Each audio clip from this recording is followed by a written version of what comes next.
मैं Gajanan Sharma Sanskrit online classes में आप सभी का हार्दिक अभिनंदन और स्वागत करता हूं। मित्रों, आज हम कुछ हमारे सिलेबस पाठ्यक्रम में जो भी छोटे छोटे टॉपिक हैं, जैसे लकार है, क्रियापद है, जैसे प्रश्न निर्माण है, आज इन छोटे छोटे टॉपिकों के बारे में चर्चा करेंगे।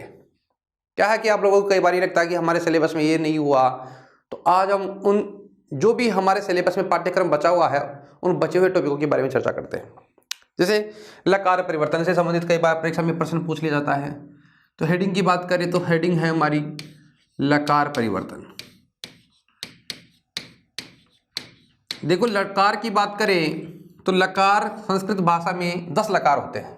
कितने लकार होते हैं? 10 लकार। यानी सामान्यतः संस्कृत में सामान्यतः बात करें तो व्याकरण में 10 लकारों का प्रयोग किया गया है। सामान्यतः व्याकरण में 10 लकारों का प्रयोग किया गया है।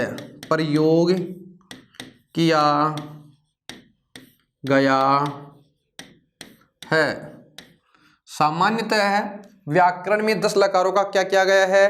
प्रयोग किया गया है। उनकी बात करें तो लकार कौन कौन से हैं? 10 लटे, लीटे, लुटे, लटे, लीटे, लुटे, द्रटे, लेट, लोट, लटे, लीटे, लुटे, द्रटे, लटे, लीटे, लुटे, द्रटे, लेट, लोट। ये कौन सा है भाई? लोट लकार। लोट, लंगे, लिंगे, लंगे, लिंगे, लुंगे, और एक है दृंग। एसु लकारेसु लेट लकार है, छंद मात्र गोचर है। लिखा गया है कि इन लकारों में, लकार कितने हैं संस्कृत भाषा में बात करें? संस्कृत भाषा में सामान्यतः 10 प्रकार के लकारों का प्रयोग किया गया है। इन लकारों की बात करें तो 10 प्रकार के जो लकार हैं उन लकारों में बात करें तो 10 लकार कौन कौन से हैं? लट लकार, लिट लकार, लटे, लीटे, लुटे, द्रटे, लेट, लोट, लंग, लिंग, लुंग, लिंग। एसु लकारेसु, जो लेट लकार है छंद मात्र गोचर है कि जो 5वां लकार है। देखो लकार कितने हो गए, यानी ये लकार कितने हो गए? इन लकारों की बात करें तो लकार हो गए 10, है ना। तो इन 10 लकारों की बात करें तो इनमें से जो 5वां लकार है, 5वां कौन सा है? लेट लकार, है ना। तो कहने का मतलब ये हुआ, ये यहाँ पे जो 5 लकार में ना, इनमें से 5वां लकार जो है लेट लकार, इस लेट लकार का प्रयोग केवल और केवल छंद मात्र में होता है, वेदों में इसका प्रयोग होता है ना। लकार कितने हैं? 10 लकार है। अब हमारे जो सिलेबस की बात करेंगे हम लोग, तो हमारा जो सिलेबस है उस सिलेबस में तो 5 ही प्रकार के लकार हैं। कितने प्रकार के लकार हैं? 5 प्रकार के। तो यूं समझिए जो 10 लकार हैं उस 10 लकारों में जो 6 लकार हैं टित लकार है। टित का मतलब टैकी संज्ञा होने वाले, है ना। इन लकारों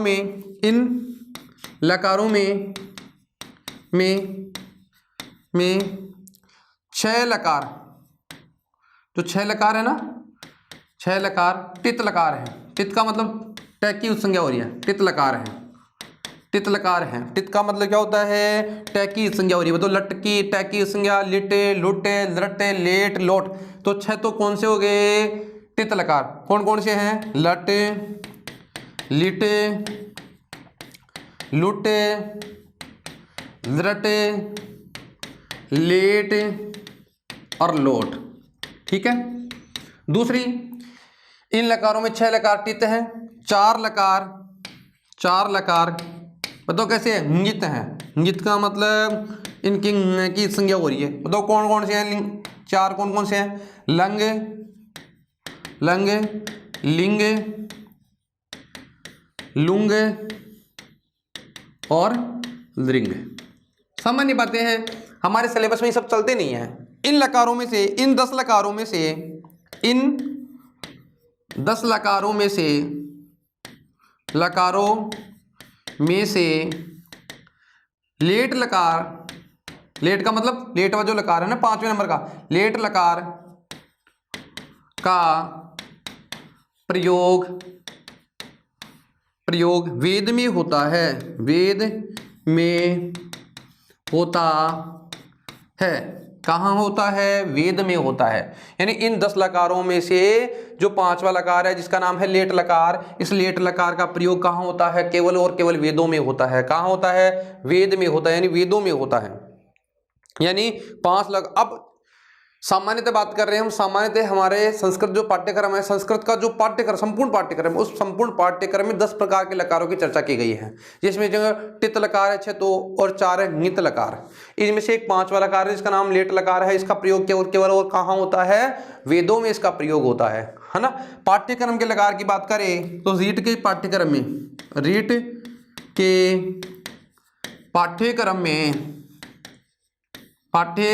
में लकार 5 लकार है, 5 लकार है। रीट का जो हमारा पाठ्यक्रम है उस पाठ्यक्रम की बात करें तो रीट के इस पाठ्यक्रम में कितने लकारों का प्रयोग किया गया है? पाठ्यक्रम में 5 लकार हैं। कितने लकार हैं? 5 ही लकारों का प्रयोग किया गया है। जिनकी बात करें कौन कौन से हैं तो लट लकार, पहला कौन सा है? लट लकार, ठीक है। दूसरा कौन सा है जिसकी बात करें? दृढ़ लकार, दूसरा कौन सा है? दृढ़ लकार, है ना, लट। तीसरा कौन सा है? लोट लकार, कौन सा है? लोट लकार। अच्छा, चौथे की बात करें तो एक है जिसका नाम है लंग लकार और एक है जिसका नाम है लिंग लकार। कौन सा है? लिंग लकार। हमारे रीट के इस पाठ्यक्रम की बात करें तो पाठ्यक्रम में केवल 5 ही लकार हैं। कितने लकार हैं? 5 लकार। और 5 की बात करें तो 5 कौन कौन से हैं रीट के पाठ्यक्रम में? 5 लकार, लट लकार, दृढ़ लकार, लोट लकार, लंग लकार और लिंग लकार, है ना। 10 लकारों में से केवल कितने लकार हैं? 5 लकार। हमें 5 ही लकार पढ़ने हैं। अब यहाँ से जो प्रश्न होते हैं वो धातु से संबंधित भी होते हैं 5 लकारों में, और यहाँ से लकार के परिवर्तन के प्रश्न भी आते हैं। कई बार लट लकार दे दिया जाता है, पूछ दिया जाता है कि दृढ़ लकार में परिवर्तन करो, दृढ़ को लोट में करो, लोट को लंग में या लिंग को लंग में, किसी को भी किसी में परिवर्तित करवा सकता है। एग्जामिनर जो होता है, हमारे जो पाठ्यक्रम है उस पाठ्यक्रम में यहाँ लकार से संबंधित परिवर्तन से प्रश्न है, तो परिवर्तन का मतलब यहाँ परिवर्तन से संबंधित कोई भी प्रश्न कैसे भी आ सकता है। ठीक है, अब थोड़ा विस्तार से चर्चा कर लेते हैं, सामान्य चर्चा। एक पहला नंबर पे कौन सा है जिसका नाम है लट लकार। इसके लिए सूत्र लिखा गया है वर्तमान लट, यानी वर्तमान काल के लिए, वर्तमान काल के लिए लट लकार का प्रयोग होता है। बताओ लट लकार का प्रयोग कहाँ होता है? वर्तमान काल के लिए। वर्तमान काल के लिए किसका प्रयोग होता है? लट लकार का प्रयोग होता है।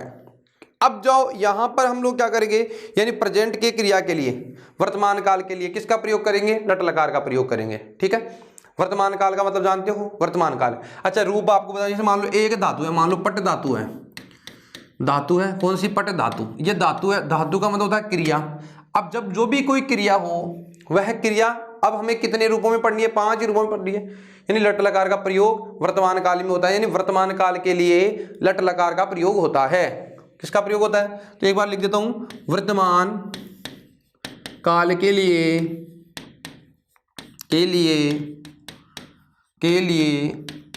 लट लकार का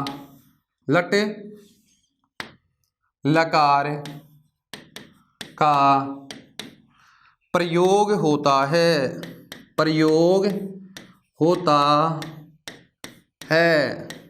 जैसे कोई भी धातु समझने के लिए एक बार लिख देते हैं धातु, तो कोई भी धातु, जैसे मान लो पट धातु है, अब इसके रूप की बात करें तो रूप कैसे बनते हैं? जैसे ती त अंति सी त थ अमी अव अम है, तो यहाँ जैसे मान लो पट धातु है। वचन की बात करें तो कितने वचनों में चलती है? 3 वचन। वचन कितने होते हैं? 3 वचन। संस्कृत भाषा में कितने होते हैं? 3। अच्छा, कौन कौन से? एक वचन, द्विवचन और एक होता है बहुवचन। वचन कितने हो गए? 3 प्रकार के हो गए। ठीक है, जैसे अब हम पुरुष की बात करें तो एक पुरुष होता है जिसका नाम है प्रथम पुरुष। पुरुष का नाम क्या है? एक का प्रथम पुरुष। एक पुरुष होता है जिसका नाम क्या होता है? मध्यम पुरुष। क्या नाम होता है भाई? मध्यम पुरुष। और एक होता है जिसका नाम क्या होता है? उत्तम पुरुष। प्रथम पुरुष, मध्यम पुरुष, उत्तम पुरुष। जैसे धातु है, मान लो पट, धातु कौन सी है? पट। तो रूप क्या बनेगा यहाँ पे? पटती, पटतः और पटंती ही।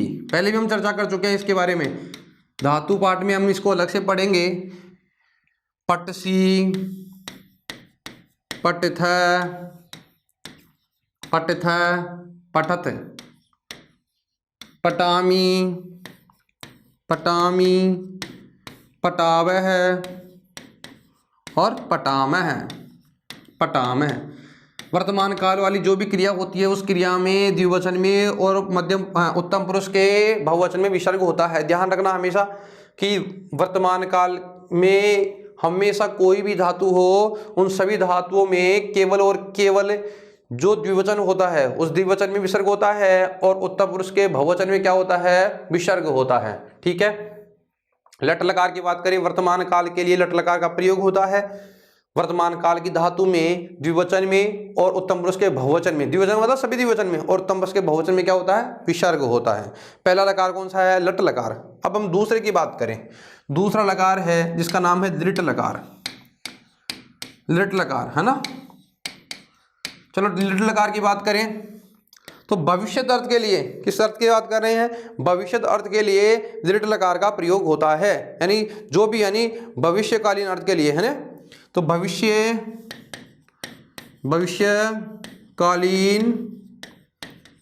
अर्थ के लिए भविष्यकालीन अर्थ के लिए दृढ़ लकार का प्रयोग होता है। किसका प्रयोग होता है, भविष्यकालीन अर्थ के लिए दृढ़ लकार का प्रयोग होता है। दृढ़ लकार का मतलब होता है भविष्यकाल। इसका मतलब क्या हो गया, भविष्यकाल। अच्छा, धातु मान लो पट धातु पढ़ रहे हैं हम, तीनों वचनों में पढ़ेंगे, वही एक वचन, द्विवचन और बहुवचन।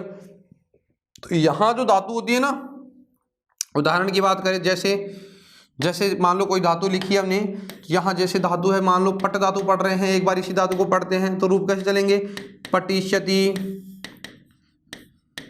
एक वचन में पटिशतः, पटिशतः और पटिशन्ति, पटिशन्ति, पटिशति, पटिशत, पटिशन्ति, पटिशति, पटिशतः, पटिशन्ति।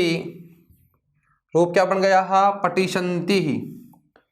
जैसे पढ़ती पढ़ता पढ़ती पढ़ता ना, वैसे पटिशति, पटिशत, पटिशन्ति, पटिष्यसि, पटिष्यसि, पटिशतः,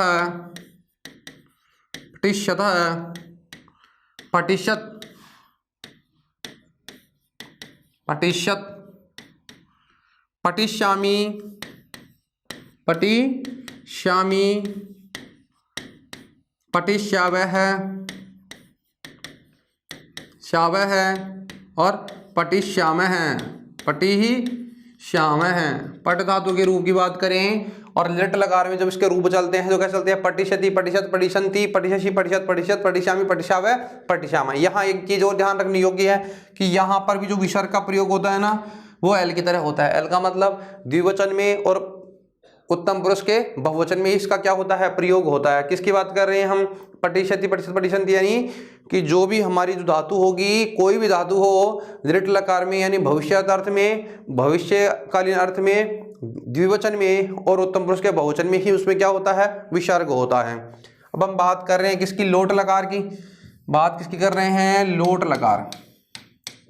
लकार का नाम क्या है, लोट लकार। देखिए जो लोट लकार होता है ना, आज्ञार्थक होता है, यानी आज्ञा देने के अर्थ में, और यानी आज्ञार्थ में लोट लकार का प्रयोग होता है, यानी इसे कह सकते हैं आज्ञार्थक। यानी आज्ञार्थक है, आज्ञार्थक है,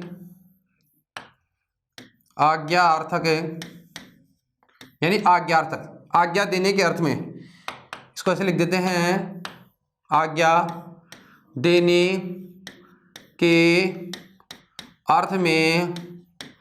अर्थ में लोट लकार का प्रयोग होता है। लोट लकार का प्रयोग होता है। कौन से अर्थ में होता है लोट लकार का प्रयोग, आज्ञा देने के अर्थ में लोट लकार का प्रयोग होगा। इसका मतलब ये कैसा है, आज्ञार्थक। कैसा है, आज्ञार्थक, यानी आज्ञा देने के अर्थ वाला है। ठीक है। अच्छा, इसके भी वही धातु मान लो पढ़ लेते हैं, पट धातु। इसके रूप कैसे बनते हैं, तो रूप की बात करें तो रूप कैसे बनेंगे, पटतु, पटताम, पठतु पठताम पठन्तु, पठतु पठताम पठन्तु, पठ पठतम पठत, पठानी पटावे पटावें। आज्ञा देने के अर्थ में लोट लकार का प्रयोग होता है। कौन से अर्थ में? आज्ञा देने के अर्थ में लोट लकार का प्रयोग होता है। अच्छा, लोट लकार की बात करें तो लोट लकार में कहीं पर भी विसर्ग नहीं आता, यानी लोट लकार का जब हम प्रयोग करते हैं तो इसका प्रयोग होने पर इसमें कहीं पर भी क्या नहीं आता है? विसर्ग का प्रयोग नहीं होता है। तो मतलब कौन से लकार में एक भी विसर्ग नहीं लगाएंगे? लोट लकार में। लोट लकार के अंदर एक भी विसर्ग का प्रयोग नहीं होता है। लकार कौन सा है? लोट लकार। ठीक है, तो रूप कैसे बनेगा? पठतु पठताम पठन्तु, पठे पठतम पठत, पठानी पटावे पटामे हैं, यानी पठानी पटावे पटावे। ठीक है, अब हम एक लकार की बात करने वाले हैं जिसका नाम है लंग लकार। लकार का नाम क्या है? लंग लकार।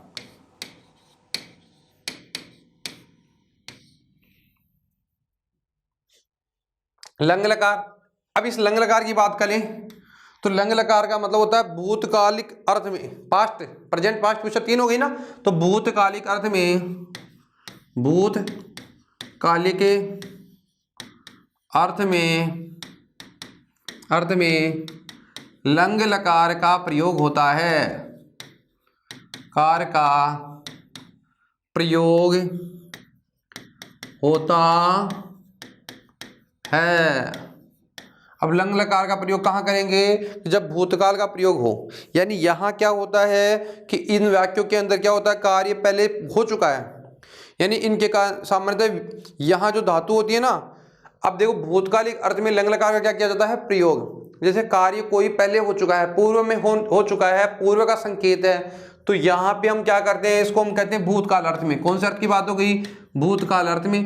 और भूतकाल अर्थ की बात करें, भूतकाल के अर्थ में होता है ना, भूतकाल में। तो इस प्रकार के जब लंग लकार का प्रयोग करते हैं तो हम क्या करते हैं? उसके आगे संभावना ये थी सामान्यतः कि जो धातु होती है ना, उस धातु के अगर आगे व्यंजन हो, धातु के अगर क्या हो?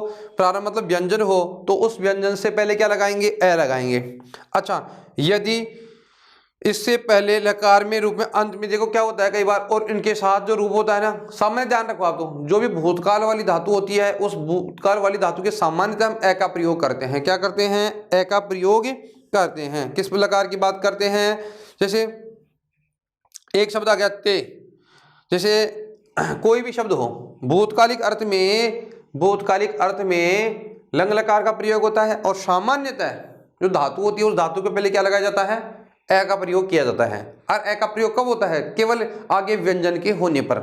अब रूप कैसे लेंगे? जैसे पट धातु पढ़ रहे थे हम लोग, तो रूप कैसे लेंगे? ए पटत। बताओ, पट धातु है ना, व्यंजन वाली धातु है, तो उसके पहले हम क्या लगाएंगे? ए। तो रूप क्या बन जाएगा? ए पटत, ए पटताम, ए पटन, ए पटन, ए पटह, ए पटह, ए पटतम, ए पटतम, ए पटत, ए पटत। देखो रूप क्या बनता है। अब यहां एक चीज ध्यान रखने वाली बात है,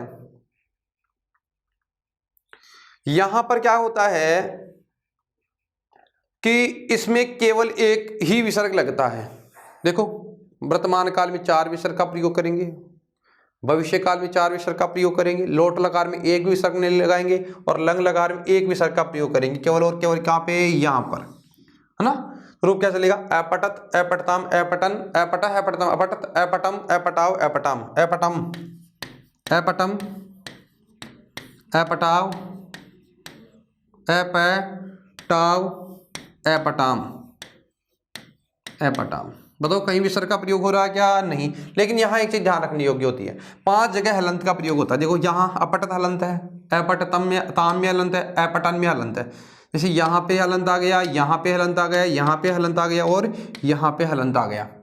तो यानी 5 जगह हम क्या करेंगे? जब भी किसी धातु का प्रयोग लंग लकार में होगा तो 5 जगह विसर्ग होगा, 5 जगह हलंत होगा, एक ही जगह क्या होगा? विसर्ग होगा। हलंत यानी हलंत वाली धातु होगी। अपटत, अपटताम, अपटन, अपटह, अपटतम, अपटत, अपटम, अपटाव, अपटाम। ठीक है, हम आगे चलते हैं। एक और शेष रहता है लकार जिसकी हम बात करें, जिसका नाम है विधि लिंग लकार।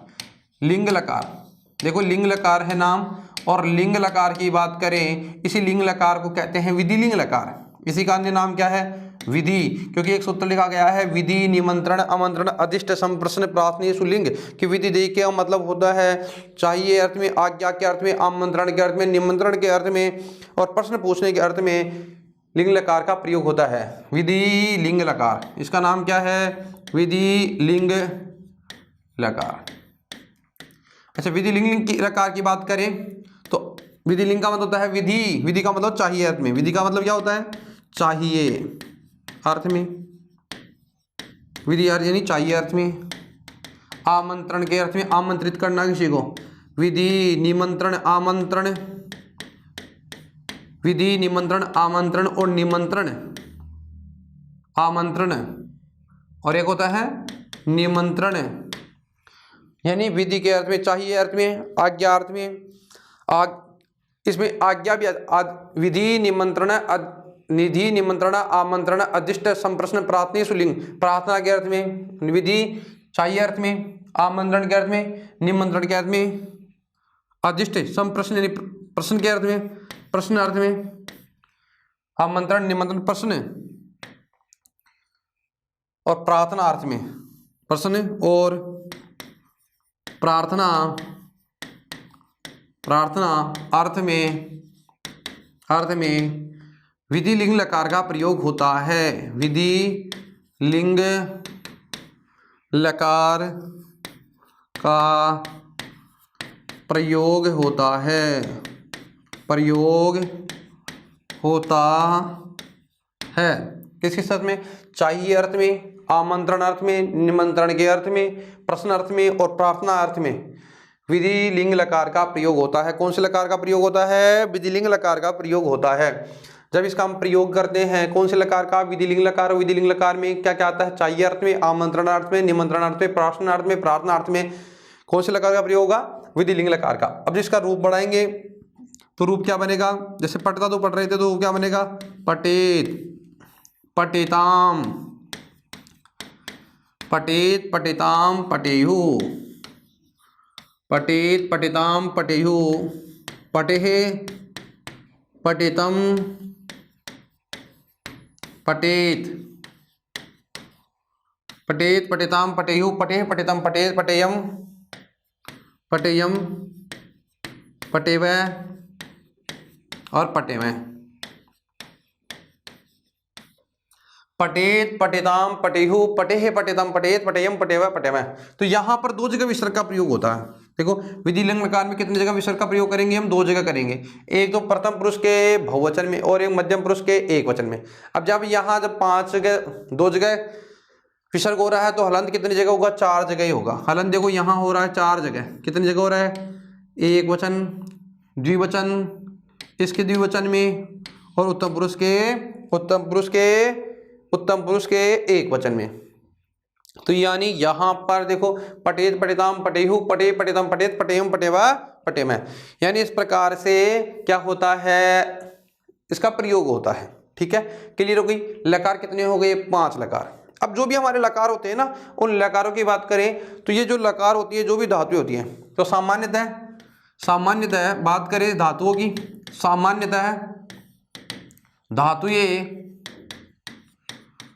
3 प्रकार की होती है। 3 प्रकार की होती है। कितने प्रकार की होती है? 3 प्रकार की होती है। देखो एक धातु है जिसका नाम है परस्मैपदी धातु, धातु का नाम क्या है? परस्मैपदी। दूसरी धातु की बात करें, धातु का नाम है आत्मनेपदी। धातु कौन सी है? आत्मनेपदी। और तीसरी धातु है जिसका नाम है उभयपदी, उभयपदी, उभयपदी। धातु ये कितने प्रकार की हो गई? 3 प्रकार की हो गई। अब देखो यहाँ रूप क्या चलते हैं? पढ़ती की तरह रूप चलते हैं, जैसे पढ़ती पढ़ता है पढ़ंती, पढ़ती की तरह। ये कैसे चलती है? पढ़ती की तरह। ये चलती है लबते की तरह, लबते लबते लबते लबंते, लबते की तरह। और ये कैसे चलती है? दोनों की समान, यानी परस्मैपदी प्लस उभयपदी। कुछ धातु जैसे पढ़ती के रूप भी बनते हैं, यानी दोनों का मिश्रण होती है, प्रश्नपदी प्लस उभयपदी। ठीक है, धातुएं कितने प्रकार की हो गई? 3 प्रकार की, सामान्य चर्चा ही हो रही है। अब यहां पर क्या होता है कि सामान्यतः धातुएं 3 प्रकार की होती है, प्रश्नपदी, तो प्रश्नपदी यानी तिप तस जी शिप तस थ मिप वस मस, और आत्मपदी तय आताम जय था सताम ध्वम इट वहीं महिं। तो ये जो सूत्र है उस आधार पर धातुओं को कितने प्रकार से बांटा गया है? 3। दोनों धातुओं का रूप बनना क्या होता है? उभयपदी। अब क्या होता है, हमारी जो परीक्षा होती है उस परीक्षा की बात करें तो परीक्षा के अंदर क्या होता है कि कई बार एक लकार का नाम देकर दूसरे लकार में परिवर्तित करवा लिया जाता है, यानी एक काल से दूसरे काल में बदलवाना, या धातु रूप के स्थान पर लकार का धातु रूप दूसरा चेंज करवाना। जब तक कोई विशेष निर्देश नहीं होता है तब तक हम लोगों को क्या नहीं करना होता है, उसमें कोई परिवर्तन करना नहीं होता है। अब यहां पर क्या होता है? लकार परिवर्तन। अब हम बात कर रहे हैं किसकी? लकार परिवर्तन। लकार के परिवर्तन की बात कर रहे हैं। लकार परिवर्तन के लिए क्या होता है? देखो, सबसे पहले तो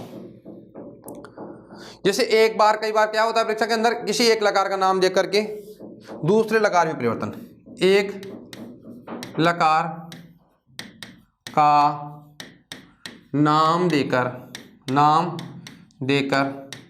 दूसरे लकार में परिवर्तन। कई बार परीक्षा के अंदर क्या किया जाता है कि एक लकार का नाम दे दिया जाता है और दूसरे लकार में क्या करवाया जाता है? परिवर्तन का कार्य करवाया जाता है।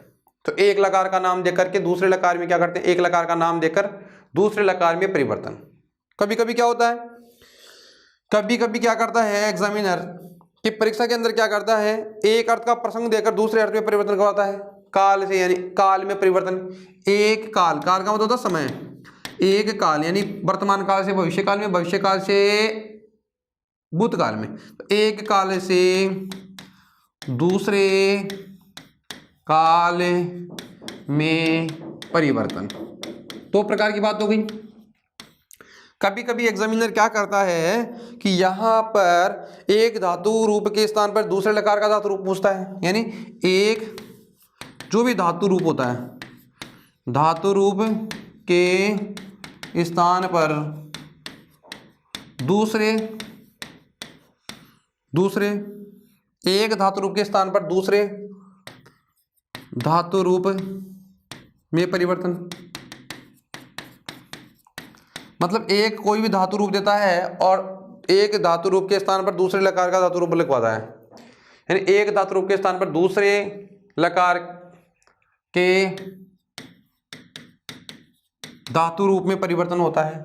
ठीक है, सामान्यतः क्या करता है, एक लकार का नाम देकर दूसरे लकार में, जैसे मान लो वर्तमान काल दे दिया, वर्तमान काल की कोई धातु दे दी, उसके स्थान पर दूसरा लकार का नाम देता है। कई बार क्या करता है, ये वर्तमान काल से भविष्य काल या भविष्य काल से वर्तमान काल में पूछ देता है, या लंग लकार में पूछ देता है, यानी भूतकाल में पूछता है। कभी कभी एग्जामिनर क्या करता है, एक धातु के स्थान पर अन्य धातु में उसका परिवर्तन करवा लेता है। तो जब तक स्पष्ट निर्देश नहीं दिया जाता है तब तक वचनों और पुरुष में परिवर्तन नहीं करना चाहिए। तो परिवर्तन हमें किस में करना चाहिए? केवल क्रिया में ही करना चाहिए। अगर पुरुष में और सामान्यतः और किसी चीज में पूछा जाए तो हम करेंगे, नहीं, परिवर्तन केवल किस में होगा? लकार में होता है। परिवर्तन किस में होता है? केवल लकार में होता है।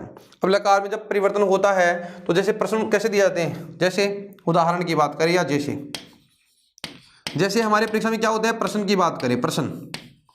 तो परीक्षा में कैसा प्रश्न होता है, यहां ध्यान देना। जैसे मान लो राम कर जाता है, मोहन कर जाता है, एक दे दिया, मान लो मोहन गृहम गच्छति।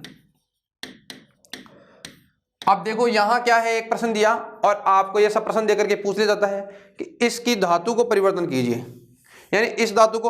अब ये देखो गच्छ धातु, हमें केवल बदलना क्या होती है? धातु ही बदलनी होती है। तो धातु बदलनी होती है, तो यहाँ पे मान लो आपको दे नहीं रखा, कुछ नहीं दे रखा, तो यहाँ पूछेगा कि इस वाक्य में इस धातु को लोट लकार में परिवर्तित कीजिए। तो लोट लकार में परिवर्तित करनी है तो आपको कुछ नहीं करना, जो धातु होती है ना, ये धातु, जो भी धातु है, जैसे ये धातु दे रखी है, तो इस धातु को क्या बना दो? लोट लकार।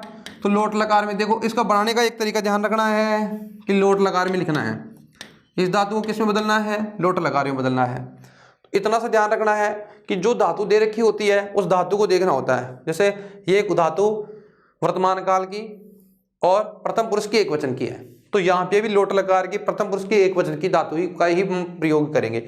या अगर द्विवचन की होती है तो यहाँ द्विवचन होता है, यहाँ बहुवचन है तो यहाँ बहुवचन होता है। कि जो धातु ऊपर दे रखी है उस धातु का लकार जो भी है उस लकार के हमें पुरुष और वचन को देखना है, और जिसमें हम परिवर्तित करने वाले हैं तो उसी लकार का उसी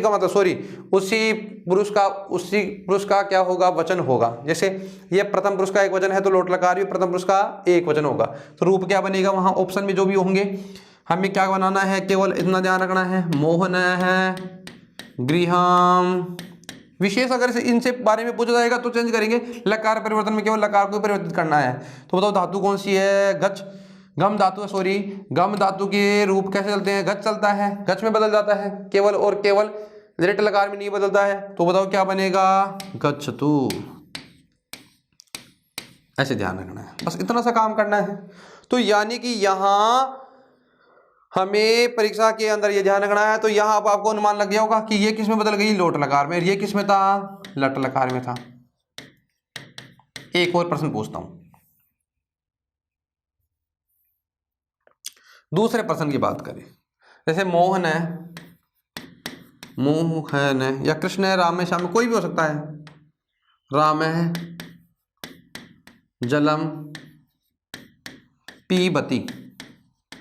अब यहाँ देखो पा धातु है, पिबती, इसका मतलब वर्तमान काल में है ये काम, तो लट लकार में है ना।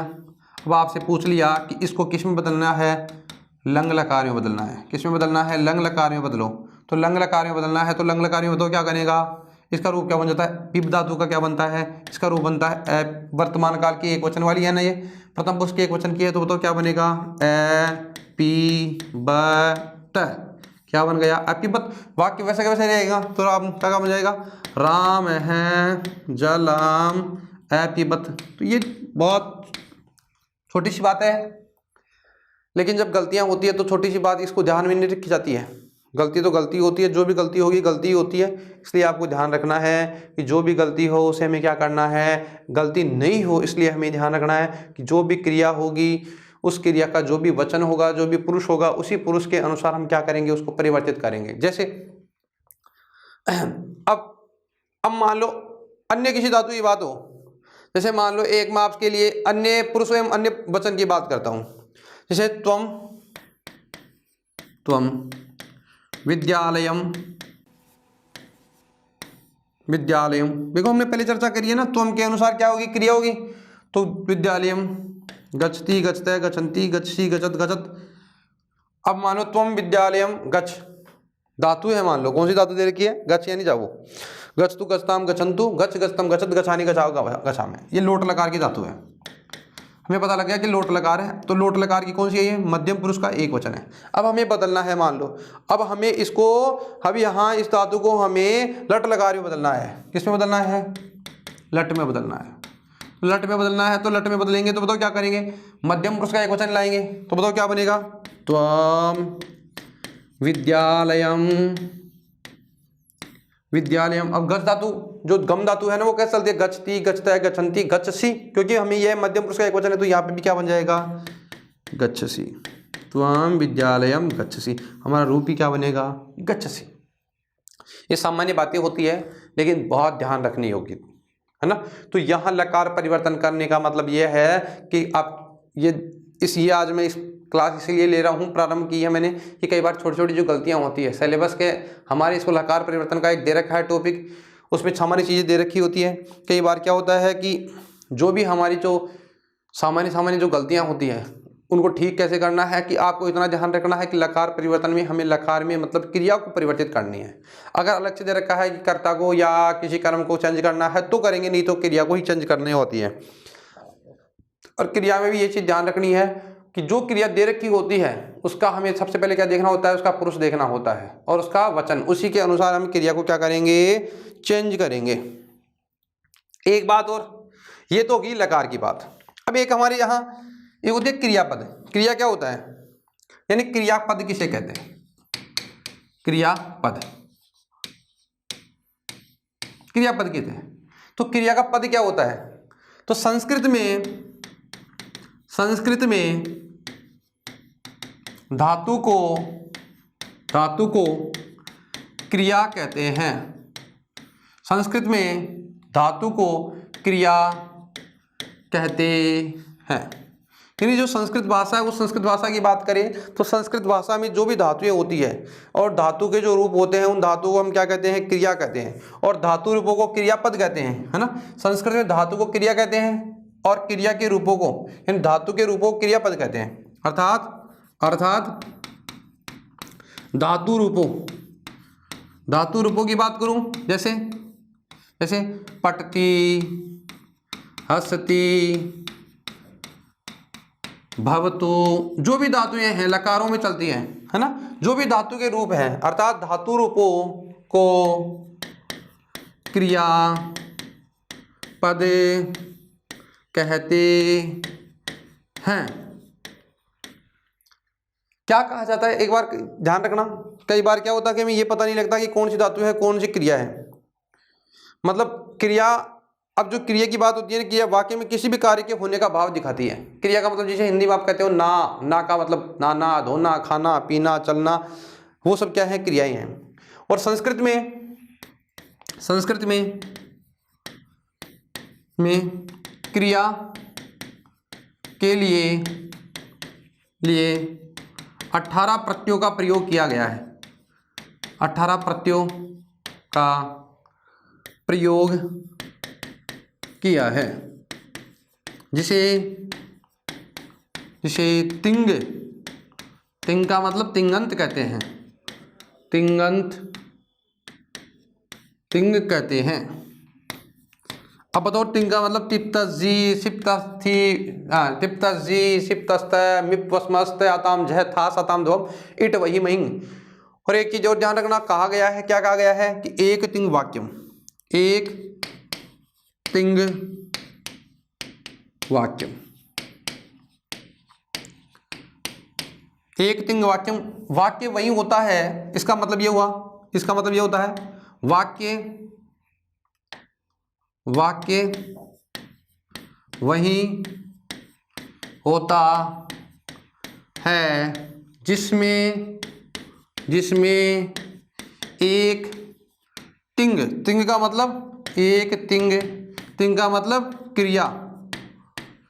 क्रिया यानी धातु, एक क्रिया या धातु होती है।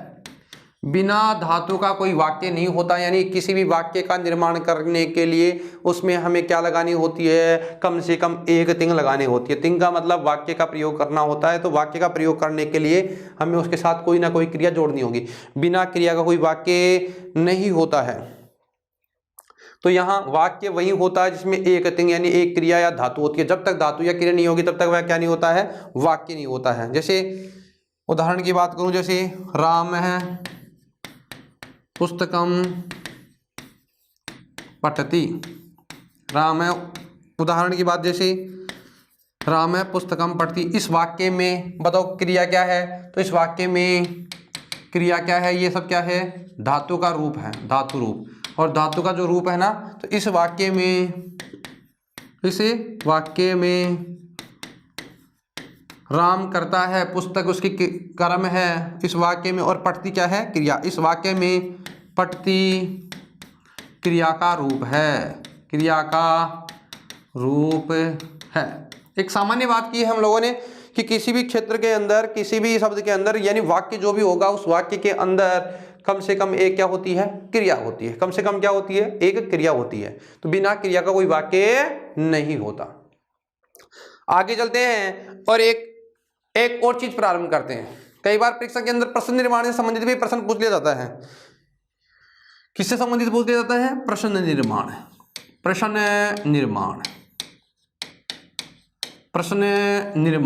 अब हम बात किसकी कर रहे हैं, प्रश्न निर्माण की हम बात कर रहे हैं।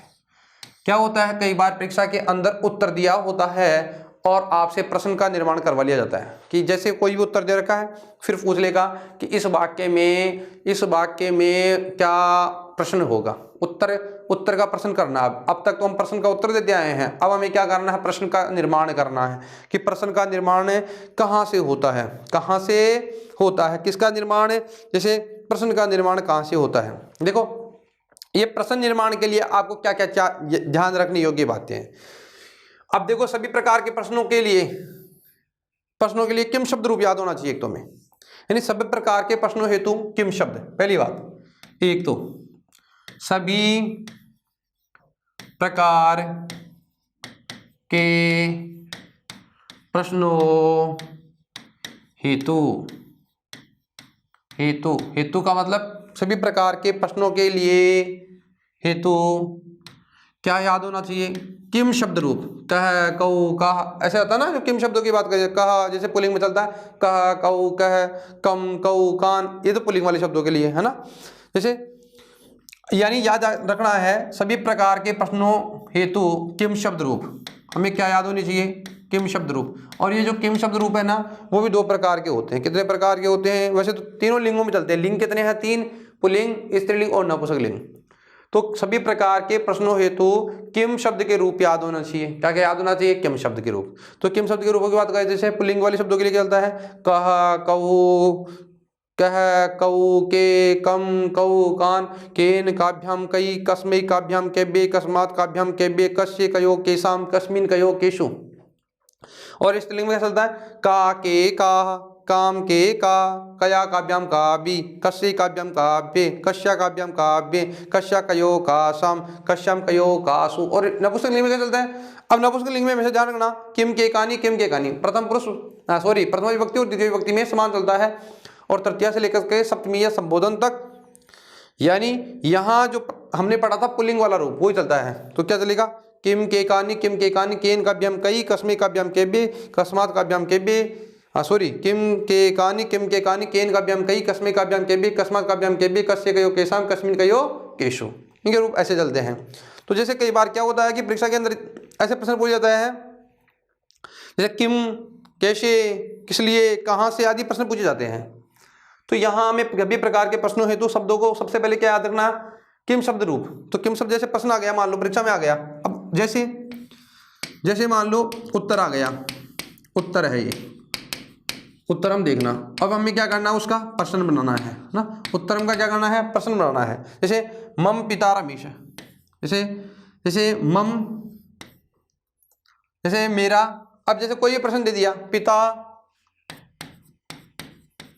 मेरे पिता कौन है, मान लो कृष्ण है, रमेश है, श्याम है, मोहन है।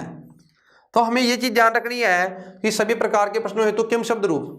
तो किम शब्द के रूप कैसे याद करने हैं, पुल्लिंग वाला शब्द दे रखा है तो पुल्लिंग वाले शब्द का रूप लिखेंगे, स्त्रीलिंग वाला दे रखा है तो स्त्रीलिंग वाले शब्द का रूप लिखेंगे, और नपुंसक लिंग वाला शब्द दे रखा है तो नपुंसक लिंग का लिखेंगे। अब जैसे ये शब्द किसका है, पुल्लिंग का है, मेरे पिता कौन है, मेरे पिता कृष्ण है। अब आपको प्रश्न निर्माण क्या करना है, इसमें कुछ परिवर्तन नहीं करना है। तो यहाँ ध्यान रखना है कि आपको क्या करना है, जैसे इसको ऐसे कैसे लिखना है, मम पिता। अब बताओ कौन है, आपके पिता कौन है। तो आपके मन में प्रश्न आया ना कि आपके पिता कौन है, तो मेरे पिता कृष्ण है ना। मेरे पिता श्याम है, तो मेरे पिता कृष्ण है, श्याम है, जो भी है। तो यहां हमें क्या करना है, पुल्लिंग का शब्द है, तो बताओ क्या बनेगा, कह। ठीक है, ये हमारा प्रश्न हो गया। जैसे मेरी माता, तो मेरी माता आ गया। जैसे मान लो यही प्रश्न ऐसे नहीं होता, और यहाँ एक और उत्तर लिखता हूं, और आपको क्या करना है, प्रश्न बनाना है। उत्तर दिया जैसे मम माता, से मम माता, तो मेरी माता का नाम क्या है, रमा, है ना। अब ये स्त्रीलिंग शब्द है ना, तो आपको क्या करना है, आपको ध्यान रखना है, मम यानी मेरी माता रमा है, तुम्हारी माता का नाम रमा है। तो अब यहाँ पे क्या करें, मेरी माता रमा है, तो यहाँ पे हम क्या करेंगे, मम माता क्या आएगा, अब पुल्लिंग है, स्त्रीलिंग है तो का। ये हो गया प्रश्न निर्माण, ये हो गया प्रश्न निर्माण। ठीक है, तुम्हारी माता कौन है। अब जैसे कई बार परीक्षा पूछ लिया जाता है, सामान्य प्रश्न पूछ लिया, उद्यान में प्रश्न आ गया, ये उत्तर है। अब हमें क्या करना है, प्रश्न का निर्माण करना है। जैसे उद्यान यानी बगीचे में, उद्याने पुष्पाणि सन्ति, बगीचे में पुष्प हैं। अब यहाँ देखो पता लग ही रहा है कि बगीचे में क्या है, फूल है। अब उद्याने पुष्पाणि सन्ति, पुष्पम पुष्पे पुष्पाणि, तो किम के कानि, पुष्पम पुष्पे पुष्पाणि, बहुवचन का प्रयोग हुआ ना यहाँ पे। तो अब यहाँ पे हम भी क्या करेंगे, बहुवचन का प्रयोग करेंगे। नपुंसकलिंग का शब्द है पुष्प, तो बताओ क्या बनेगा प्रश्न, उद्याने कानि सन्ति, उद्यान में क्या है, तो यहाँ क्या है, ये हमारा प्रश्न हो गया। क्या उद्याने पुष्पाणि सन्ति, उद्यान में क्या है, उद्यान में पुष्प है। सामान्य शब्द है कि सभी प्रकार के प्रश्नों हेतु हमें किम शब्द के रूप याद होने चाहिए। किम शब्द के तीनों लिंगों के रूप याद होने चाहिए, पुल्लिंग के, स्त्रीलिंग के और नपुंसकलिंग के। वाक्य के अनुसार हम क्या करेंगे, पुल्लिंग का वाक्य तो पुल्लिंग का, स्त्रीलिंग का है तो स्त्रीलिंग का, नपुंसकलिंग का तो नपुंसकलिंग का क्या करेंगे, प्रयोग करेंगे। दूसरी बात, यदि प्रश्न में उत्तर में यानी 2 नंबर पे उत्तर में यदि पंचमी विभक्ति है, क्या है, पंचमी विभक्ति दे रखी है, क्या दे रखी है, यानी पंचमी विभक्ति होने पर, पंचमी विभक्ति होने पर, उत्तर की बात हो रही है ना, होने पर प्रश्न में क्या करेंगे हम लोग, कुत्ते का प्रयोग करेंगे। कुत्ते का क्या करेंगे, कुत्ते का प्रयोग। यदि उत्तर में पंचमी विभक्ति हो तो हमें प्रश्न में क्या करना है, कुत्ते का प्रयोग करना है। क्या करना है, कुत्ते का प्रयोग करना है। यदि कौन सी विभक्ति दे रखी हो, पंचमी विभक्ति दे रखी हो, तो हमें किसका प्रयोग करना है, कुत्ते का प्रयोग करना है। जैसे ग्रामतः आगच्छति, गांव से आता है, तो कुतः आगच्छति। जैसे मान लो आ गया उत्तर, उत्तर दे दिया, कुतः आगच्छति, अरे सॉरी, जैसे शब्द आ गया ग्रामतः, सह ग्रामतः आगच्छति, वह गांव से आता है। वह कहाँ से आता है, गांव से आता है। तो कहाँ से आता है, तो आपका प्रश्न कैसा होना चाहिए, प्रश्न होना चाहिए कुतः आगच्छति, कहाँ से आता है, तो उत्तर हो गया गांव से आता है। ये हो गया हमारा प्रश्न, ठीक है।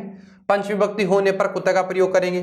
तीसरी बात, यदि पंचमी विभक्ति नहीं है, सप्तमी हो, तो सप्तमी विभक्ति होने पर, यानी सप्तमी विभक्ति के होने पर, सप्तमी के स्थान पर क्या करेंगे हम लोग, सप्तमी के स्थान पर हम क्या करेंगे बताओ, तो सप्तमी विभक्ति होगी तो सप्तमी विभक्ति के स्थान पर कुत्र का प्रयोग करेंगे। किसका, कुत्र का प्रयोग। सप्तमी विभक्ति के होने पर किसका प्रयोग करेंगे, कुत्र का प्रयोग करेंगे। जैसे अब सप्तमी तरल प्रत्यय का प्रयोग होता है ना, तो सप्तमी में किसका प्रयोग करते हैं, तरल प्रत्यय का। जैसे अब यहां विभक्ति, अगर वाक्य में सप्तमी विभक्ति है तो सप्तमी विभक्ति की बात करें तो यदि वाक्य में सप्तमी विभक्ति दे रखी है तो हमें किसका प्रयोग करना है, कुत्र का प्रयोग करना है। जैसे वनेः आगच्छति, वन से आता है, तो कुत्र आगच्छति कहाँ से आता है, तो बताओ क्या करेंगे हम लोग, कुत्र। तो बताओ कहाँ से, सप्तमी के लिए किसका प्रयोग करेंगे, कुत्र का प्रयोग करेंगे। जैसे वह वन से आता है, वने आगच्छति, तो बताओ शब्द, जैसे देखो आपने ये विभक्ति देखनी है, तो विभक्ति दी, मान लो उदाहरण की बात करें तो वने आगच्छति या वने गच्छति, तो बताओ उत्तर क्या लिखेंगे, प्रश्न, ये तो हमारा हो गया उत्तर, है ना। तो यहाँ वो उत्तर, इसका प्रश्न क्या होगा, इसके प्रश्न की बात करें तो बताओ प्रश्न क्या बनेगा। प्रश्न की बात करूं तो ये तो उदाहरण है, जैसे उसका है उत्तर, तो अब प्रश्न क्या बनाना है, प्रश्न में हम बनाएंगे कुत्रः आगच्छति, कहाँ से आता है, यह वन से आता है, तो वन में सप्तमी विभक्ति है, तो बताओ क्या बनेगा, कुत्र। अब हम बात करते हैं आगे कि संख्यात्मक शब्दों के होने पर, ठीक है, 4 नंबर पर कि संख्यात्मक, तो यहां संख्या का मतलब संख्यावाचक, इसका मतलब क्या हुआ,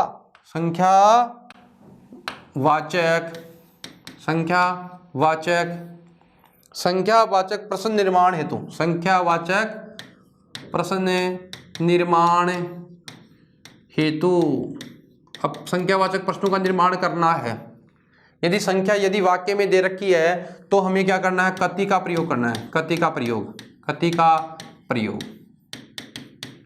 यदि वाक्य में क्या दे रखा हो, संख्या दे रखी हो, तो हमें किसका निर्माण, यानी संख्यावाचक प्रश्नों का निर्माण करने के लिए किसका प्रयोग करना है, कति। किसका करना है, कति। कति का मतलब होता है संख्या, कति का मतलब कितनी संख्या। जैसे उत्तर दे रखा है, उत्तर, अब हम बनाएंगे क्या, प्रश्न, है ना। उत्तर दे रखा है, जैसे उत्तर के अंदर क्या दे रखी है, संख्या यानी क्या दे रखी है, प्रश्न में दे रखी है संख्या, क्या दे रखी है, संख्या, है ना। तो तीसरा जैसे जैसे त्रियः त्रियः त्रियः बालकाः बालकाः सन्ति, त्रियः बालका सन्ति। कितने बालक हैं? 3 बालक हैं। तो बताओ क्या आएगा? अब यहाँ देखो संख्या दे रखी है 3, तो आपको उत्तर क्या लिखना है? कतिः, कति यानी कितने हैं, बालकाः, कतिः बालकाः सन्ति, कति बालका सन्ति। आपका प्रश्न क्या था? त्रियः बालका सन्ति, 3 बालक हैं, तो प्रश्न क्या बनाओगे? कतिः बालकाः सन्ति। ठीक है, आगे देखिए, एक चीज और ध्यान रखने योग्य होती है। कई बार क्या होता है, समयवाचक प्रश्न का निर्माण होने पर, यानी समयवाचक प्रश्न का निर्माण, समयवाचक प्रश्न का निर्माण करने हेतु, समयवाचक प्रश्न का निर्माण करेंगे तो हम लोग क्या लगाएंगे? कदा। कदा का मतलब होता है कब। कदा का मतलब क्या होता है? कदा का मतलब क्या होता है? कब। कदा का मतलब होता है क्या? कब। तो कदा का मतलब क्या करेंगे? कब का प्रयोग करेंगे। कब? जब यदि वाक्य के अंदर समय का बोध करवाया गया है तो हम किसका प्रयोग करेंगे? कदा का प्रयोग करेंगे। किसका प्रयोग करेंगे? कदा का प्रयोग।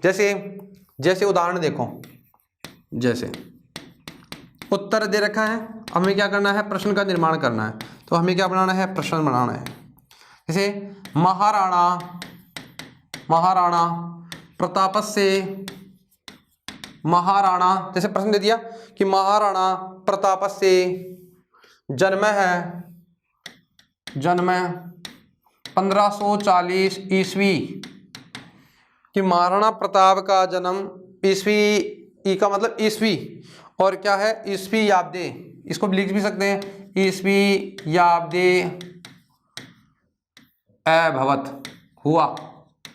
अरे वर्तमान काल की बात है, भूतकाल की है? भूतकाल की बात है। तो महाराणा प्रताप से जन्म है 1540 ईस्वी याब्दे अभवत, हुआ। तो आप लोग क्या लिखोगे भैया? अब देखो समय दे रखा है ना, तो बताओ कहां समय दे रखा है ना, तो 1540 ईस्वी में हुआ।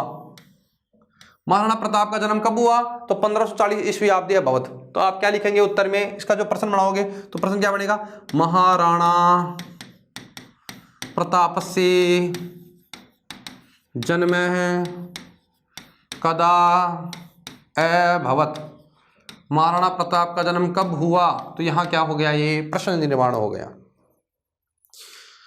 यानी क्या करेंगे? महाराणा प्रताप का जन्म कब हुआ? तो महाराणा प्रताप का जन्म कदा अभवत। देखो वाक्य में क्या आ गया? कदा का प्रयोग किया गया है। चलो आगे देखते हैं। एक नियम और है, रीतिवाचक, यानी रीतिवाचक प्रश्न निर्माण हेतु, रीतिवाचक प्रश्न निर्माण हेतु, रीतिवाचक प्रश्न निर्माण करने के समय हमें क्या ध्यान रखने योग्य होता है? तो हम क्या प्रयोग करते हैं? कथम। कथम का मतलब होता है केशा। कथम का मतलब क्या होता है? केशा। कथम का मतलब क्या होता है? केशा। तो हम किसका प्रयोग करेंगे? कथम का प्रयोग करेंगे। किसका प्रयोग करेंगे? कथम का प्रयोग करेंगे, है ना। यहां पर देखो तृतीया विभक्ति का प्रयोग भी होता है। रीतिवाचक समय का जब प्रयोग होता है ना, तो इसके साथ साथ में एक किसका प्रयोग भी करते हैं हम लोग?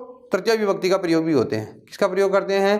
तृतीया विभक्ति का प्रयोग भी करते हैं। जैसे कथम यानी केशे, जैसे तृतीया विभक्ति लगाएंगे यहां पर, तो किस लिए, एक होता है किस लिए, जैसे अब जैसे हम विभक्तियों का प्रयोग करेंगे तो विभक्तियों के अनुसार भी हम प्रयोग करते रहेंगे।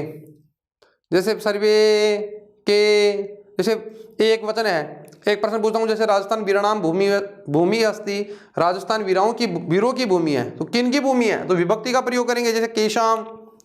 जैसे वाक्य में यदि रीतिवाचक शब्द दे रखा है तो रीतिवाचक यानी कथम यानी केशा, तो रीतिवाचक शब्दों के लिए हम किसका प्रयोग करेंगे?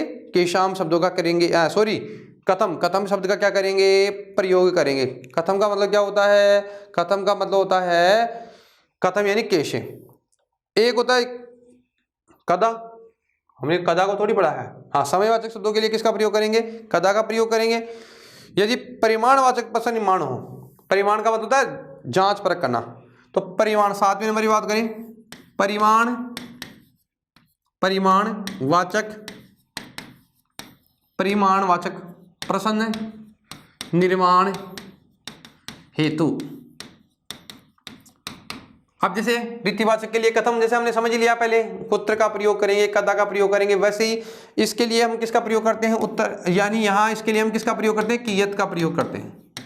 कियत, कीते नहीं केशा। तो यह ध्यान रखना कि रीतिवाचक शब्दों के निर्माण के समय हमें कथम का ध्यान रखना होता है और परिमाणवाचक शब्दों के निर्माण हेतु में किसका ध्यान रखना है, कियत का ध्यान रखना होता है।